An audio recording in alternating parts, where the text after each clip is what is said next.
2 keys to improving your vertical jump. Ladies and gentlemen, if you do these 2 things, I promise you, you will increase your vertical jump. You will improve your vertical jump over time. Number 1, you have to progressive overload the correct exercises in the correct way. That means that you have to do more than last time. In order for your vertical jump to increase, you have to cause a stimulus in your body so that your body says, oh shit, I don't know if I like what he just did. He's going to be putting us through these tough workouts. We need to adapt. So you must cause a stimulus in your body that forces adaptation. That is how you increase your vertical jump. The correct exercises. You can't progressive overload bicep curls and increase your vertical jump. You have to be doing the correct exercises. You have to be doing your strength exercises and your plyometric exercises. Those are the 2 main categories of vertical jump training. And you don't need weights. Weights they can help you. You can do body weight if all you have out there is body weight. Regardless, the statement stands true. You must progressive overload the correct exercises in the correct way. Now, the correct exercises could be anything from squats to rear foot elevated split squat to pogo jumps to band assisted jumps. Most of you listening understand the exercises that are needed to increase your vertical jump. But just understand, that's the second part. You got to progressive overload, do more than last time to cause an adaptation in your body. The correct exercises can't be doing bicep curls, et cetera, et cetera. Everybody knows that. In the correct way. So what do I mean by in the correct way? When you progressive overload, let's say depth jumps, for example. Depth jumps are one of the best vertical jump exercises that you could do.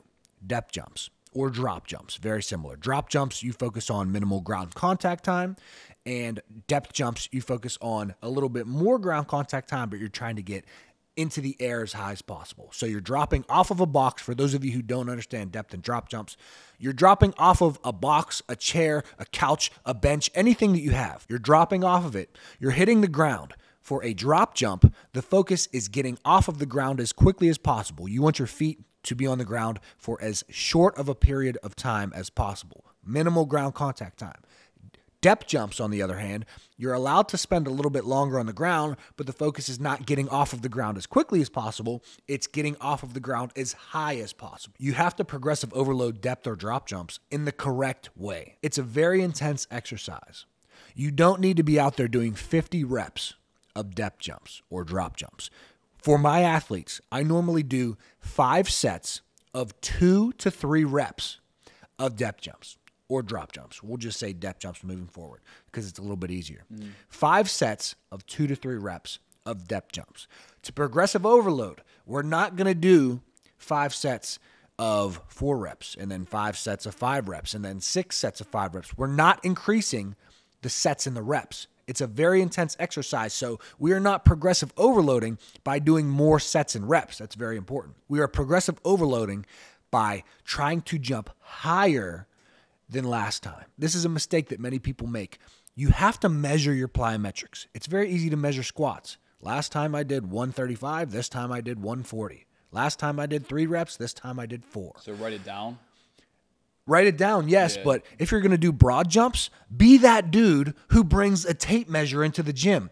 Or use a cone, set a cone up from where you start, and then set a cone up as to where you land, and try to jump further than that cone on a broad jump. A broad jump is you stand in this spot, you're jumping horizontally as far as you can. That's a broad jump. But you have to measure your plyometrics. But when I say progressive overload in the right way, many exercises, you have to learn the proper way to progressive overload each different exercise. Squats, for example. When it comes to vertical jump, you really want your squats to be done fast. To improve your rate of force development, you really want your squats to be done fast. So if you're lifting squats very heavy, there's a time and a place for that, but very heavy weight, you can't move as fast as you can lightweight. To increase your squats, try to increase the bar speed. So if you have 50% of your 1 rep max, so your 1 rep max being as much weight as you can squat for 1 rep, take 50% of that, move it as fast as you can for however many sets and reps. And then to progressive overload, try to move it faster and faster each time. This isn't to say, don't take this out of context. You can always increase the sets and reps of certain exercises, of squats, et cetera, et cetera. You can always increase the weight. Number 1, in the 2 keys to improving your vertical jump, you must progressive overload the correct exercises in the correct way. And you're going to learn all that through this Action Athletixx podcast. Number 2. So remember, if you do these 2 things, I promise you, you will increase your vertical jump. Number 1, progressive overload the correct exercises in the correct way. You must cause an adaptation in your body for your vertical jump to improve. Number 2, you need to do enough, but not too much, Kevin. If you don't do enough, you don't stimulate your body. You don't cause your body to adapt and increase your vertical jump. But if you do too much, you overtrain, you fatigue your central nervous system, you break down your central nervous system, you break down your tendons, you break down your body. So there's a sweet spot. This analogy has been used many times before, but Kevin, you've probably not heard this analogy before. It's like going out in the sun. You want a little suntan. Okay, let's say you're at the beach in Florida. If you go out for 10 minutes, you're probably going to get a tan. If you lay out there for 3 hours, you're probably going to get sunburn.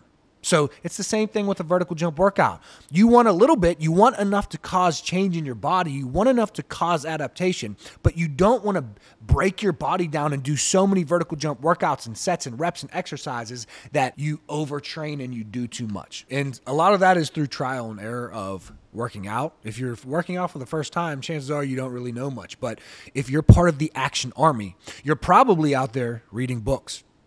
You're probably out there learning. You're probably listening to podcasts, watching YouTube videos. You're probably learning what it takes pretty quickly. Part of this, number 2, do enough but not too much. What I will say to you out there is, in order to do enough, you should be doing 2 to 3 vertical jump workouts per week. Now, it's going to differ whether you're in season, out of season, etc. We're not going to get too much into that, but doing 2 to 3 vertical jump workouts per week is going to be doing enough. Doing more than that is probably going to be too much.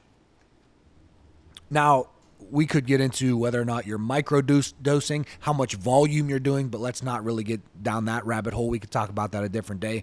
But 2 to 3 workouts per week, but you need enough recovery. So in the gym, you break your muscles down. So for vertical jump training, you break your muscles down, you break your tendons down, you break your central nervous system down, you break your body down, and then you have to let it recover back up, bigger, stronger, faster, more explosive than last time. And that is when your vertical jump increases. Let's say you do a vertical jump workout on Monday, and then you do the same vertical jump workout on Tuesday. Well, you weren't recovered enough from that first workout to actually see changes in growth in your body. So recovery is a massive part of it. But for right now, let's understand that the 2 keys to improving your vertical jump, if you do these 2 things, number 1, if you progressive overload the correct exercises in the correct way, enough to cause an adaptation in your body. And number 2, if you do enough, but not too much. If you can't undertrain, but you can't overtrain. You have to be in that sweet spot. Those are the 2 keys. If you do those 2 things, I promise you, your vertical jump will increase.